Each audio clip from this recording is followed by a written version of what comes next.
wish it's not going to be too boring for people because it's a bit technical, but it's the matter the zk is something that is technical. You guys hear me like this? No?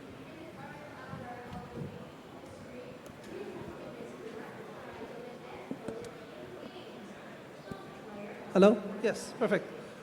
Okay, guys. Again, thank you guys for being here. I think it's quality versus quantity. A few people, but that's the quality probably of the whole conference. And then we'll hope back to you guys go with something probably positive out of this talk. The purpose of this talk today is very specific. My aim in this presentation is to present a way to make zkRollup work. Because let me just start very big picture first. I think all of you guys have heard layer 2, Bitcoin layer 2, Bitcoin sidechain, Bitcoin this, Bitcoin that. And I think there's something in the back of your mind that I want you guys to be aware of. Simply for a layer 2 to exist, it has to inherit Bitcoin security. Simple? Now I want you to think with me before I even start. How can we make sure, look, you have Bitcoin security that is expensive, and L2 is supposed to be cheap, and I'm going to inherit Bitcoin security at a cheaper cost. Well, that on one side looks really puzzling because is Bitcoin stupid then? Is Bitcoin stupid to have a very expensive cost and somehow we're going to create magic, we're going to just open another layer and the other layer basically going to make it, oh, it's going to be cheap and we're going to inherit the whole thing from Bitcoin. And it becomes really a problem. If you really want to think about it a second, you're going to be puzzled when you're going to hear we inherit Bitcoin security at a cheaper cost. It means somehow it has to come from some different design. What is the design that's going to make the possibility for making Bitcoin layer 2 cheaper to operate?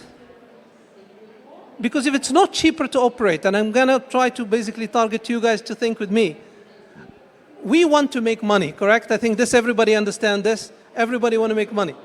To make money, how do you make money? You need revenues to be high, but you need the cost to be low. If the cost to inherit Bitcoin security is very high, then you have nothing really to revenue to share. Even if the revenue is very high and the cost of providing security is very high, you have nothing to share. It means 101 economics tells us that if you really want to be as successful as a Bitcoin L2, and you really want to say that you want to inherit Bitcoin security, you've got to inherit the security at a lower cost. Because if you don't do that, you're lying. Simple as that. And that's the purpose of this talk. The purpose of this talk is to convince you, not everybody saying, we're going to do BitVM, we're going to do layer 2, it's going to be even profitable. We claim in the GOAT network that it's going to be profitable because we're going to hopefully convince some of you today. And if I don't manage to convince all of you, you probably can send us an email and we can discuss more on the details of it. And you can talk to many of my colleagues that the way we generate security is going to be at the most efficient cost. Unfortunately, this talk is a little bit technical, but I'm going to make it a little bit less technical because my expectation was more of an audience that is more technical, but I realized that we should probably have the big picture correct. And then we can have a one-to-one, because there are only a few people, we can have a one-to-one discussion on the technicalities later. That's probably easier. It means really what are we trying to show? This is the first even few slides. By the way, is there somebody keeping the time just to know how much I have? And stuff? I'm sorry, I didn't keep the time. I have 9 minutes, okay, good. Generally then, I'm going to skip all the basic details. The basic details are like this. Bitcoin needs an L2. Why? Because simply the miners also need to get paid in order to be fully secure in L1. Do we have application in L2? We don't. That's what this slide says. Next slide, next slide. I'm going to, but maybe this slide is needed. Maybe this slide is needed for a bit. I think this is called the House of ZK talk. I just want to make sure that everybody understands what ZK is. Well, hopefully you guys know what ZK is, because the previous talk is zero knowledge proof. Simply, very simple. If I have a village out there, I'm the fortress, I'm Bitcoin, I'm the fortress, and I want to secure my village over there. I'm a fortress. You know these movies? You've seen the movies with a big fortress and a bridge, and the horses comes from a village to ask for security? This is the village. We are the fortress, Bitcoin. and we want to say, I need to make sure that this village is secure. I don't need them to tell me anytime you trade with this guy or this girl, you don't have to tell me every single details. But at the end of the day, I need to know what is happening there in order for me to secure you. We do that with the zk. What is zk? Just this, think of this idea that you're going to have many informations. You're going to patch them together. You're going to compress them. And you're going to send them to the fortress, Bitcoin. And you're going to say, look, now you have an idea what is going on in L2. If you don't have an idea what is going on in L2, you cannot really secure L2. It means, keep in mind, the whole point of the exercise today is to make you guys understand this is not a cheap idea. You don't actually just go and talk to Bitcoin without paying the cost of Bitcoin fees. It means this is a cost problem. Anytime I go, anything that happened in L2, this place here, anything that happened in L2 needs to come to L1 at some point as a document that tells them what you're actually doing. And I want to make sure that this is done the most efficient way. Do you know what we call this bridge? We call it the BitVM1, BitVM2, BitVM1. When you hear those BitVM things, it just means there's an efficient way to communicate and verify and challenge the information that comes from BitVM1, that comes from L2 to L1. Specifically at GOAT, we claim that this is the part which economics plays a big role. It means if you want to summarize this talk into one sentence, what does this Redouane is talking about in the GOAT network? We are trying to tell you, if you have to leave today, right now, remember this. It's not cheap to operate a BitVM2.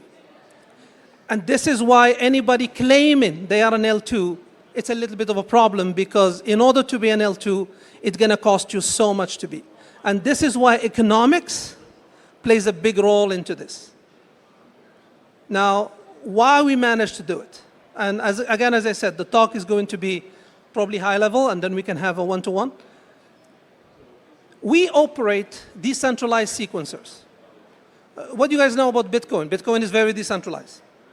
What if I told you, the gentleman here in front of me, I told you I'm going to have a centralized entity on the top of the decentralized entity.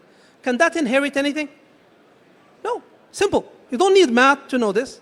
You need decentralization to inherit decentralization. Point number one. Point number two. I need to communicate with Bitcoin each time I do a transaction. It's going to be costly. I cannot do that. You agree with me? The guy on the yeah. You agree? If each time I have to talk, it's going to cost me L1 fees. And if I do that, there is no sense of doing it. Make no sense. It means, how am I going to do it? And let me add one information for all of you to understand. You know, to do a zkRollup, you need many players. You need somebody to sequence the transaction. You need somebody to write the zk proof, that document. It's called the zk proof that knows all the information. You need somebody to challenge it. You need somebody to publish it. You need somebody to execute it. What am I talking about? Many players. You need many players in order for you to make sure that whatever happened in L2 is known in L1. The problem is, sequencer U makes way more money than a challenger. Well, the challenger doesn't want to do it. They want to say, I want to be a sequencer too. Why you're giving her? Do I know? I don't know you, but I'm going to give you a sequencer job. You're not going to do it. You will go in to say, I'm not interested. Because I'm only interested if I'm also going to be able to play the role of sequencing, which is the role that makes money. It means what I just added, there are multi-parties that have different interests, that have different incentive, that have different pay structure. What is that? Economics. This is economics. I have different players that needs to be incentivized in a different way. The way we did it at GOAT is this, or we are doing it, and the easy question ask me, the difficult question you can ask the gentleman here, he's our CTO, and the gentleman on the back is our CTO square. Basically, these are the people you can ask them the difficult questions. But the way we do it, and I'm just going to move on, this is all, I think maybe one line, because I know you may not grasp the whole thing later. BitVM1 has been extended to be BitVM2. All of you in the audience knows it. We extended this. Again, if you want to take home some sentence that is like a one thing, think about we don't just implement BitVM2. That's not what we do. We take the best out of it and we extend it. We are not arrogant to call it BitVM3 yet, but let's call it an efficient way to design BitVM2. And the way I was talking to you guys is this, like I'm gonna skip, these are decentralized sequencers. I'm gonna skip for the sense of time. I'm going directly here. Oh no, this is an important slide. This is an important slide. I go back. Yeah, this is our idea in one slide. What do you guys know about centralization versus decentralization? I'm going to remind you for whatever things you've read. Anybody you talk to when they say decentralization, they always say decentralization means you need to pay everyone, it's costly. To operate a decentralized business, you have to be more costly than operating a centralized business. Do you guys know this? Many of you, do you remember this? I'm trying to break this conundrum. It's not true. That's only true if everybody has to do the job. But if everybody can do the job, but may do it or not do it, that's what breaks this conundrum of decentralization is higher cost. It means this is what our idea really brought up. And the way we actually designed BitVM 3, or we designed this enhanced version of BitVM, is by consolidating the roles. That's 1, 2, 3, and 4. We're going to have 3 different steps.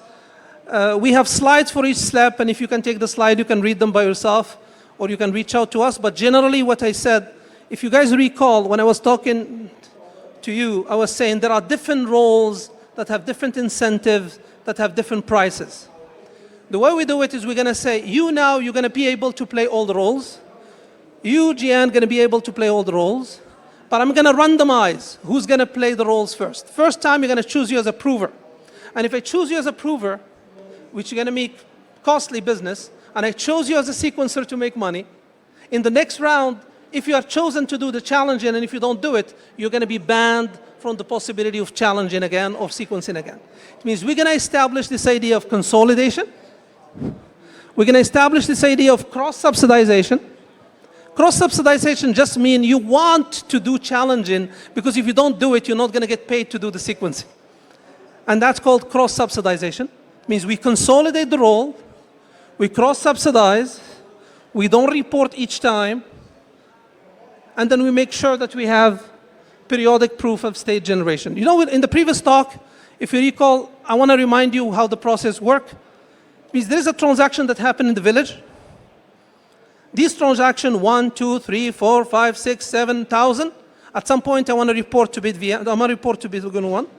I need to choose one of the sequencers to do it. You basically sequence the transaction. Now I need to know, okay, we need to write it in BitVM 1, in the Bitcoin.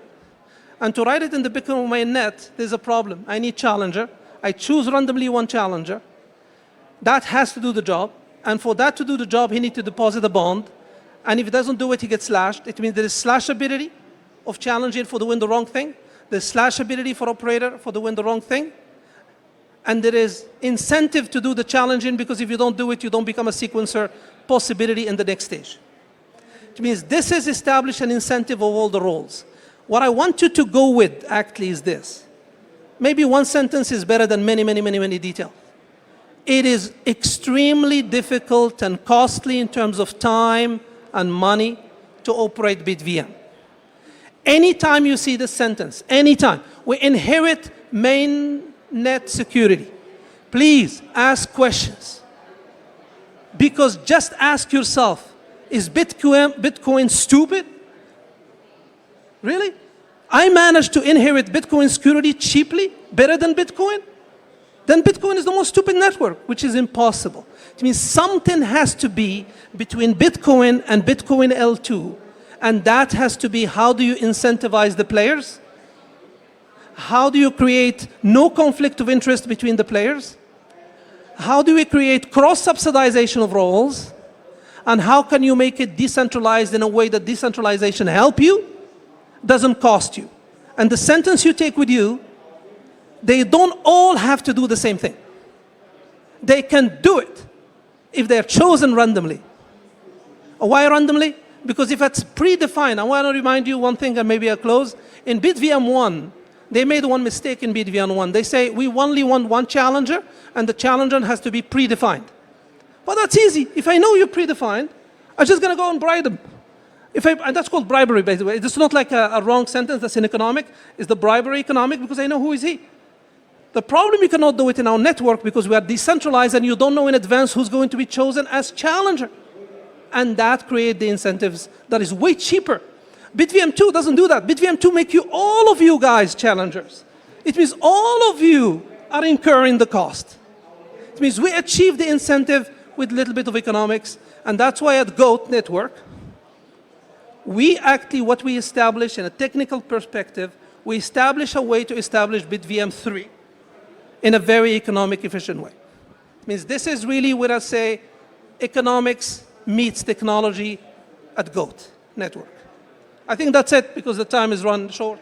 Appreciate it. I didn't talk about the slides at all, but whatever. Hopefully it's helpful. You guys.